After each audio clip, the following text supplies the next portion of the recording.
Welcome back. In this tutorial, we're going to apply fillets to our gear housing model.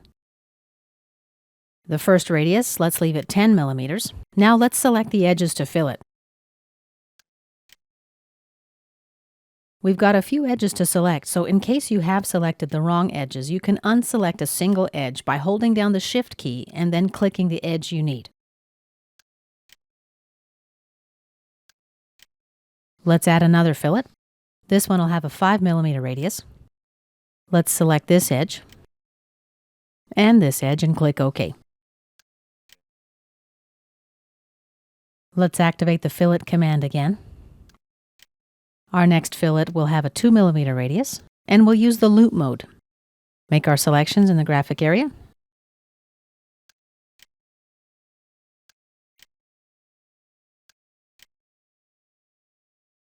If you need to see better where to select, you can hold down the Shift key and the middle mouse button or your mouse wheel to rotate the model.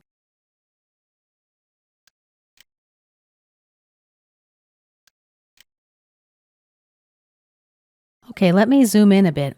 Right here, I'm pretty sure I won't be able to apply the loop mode fillet because I just don't have enough room for a 2 millimeter radius fillet. Let's change the mode to edge and then make my selections. And let's click OK. OK, zoom back out. Bring up the fillet command again. Now a 0.5 millimeter radius fillet. And let's select this edge. This edge here. Shift key, middle mouse button to rotate the model. Let's select this edge and click OK. All right, let's take a home view to have a better look at our model. And this concludes lesson number 10 about this gear housing.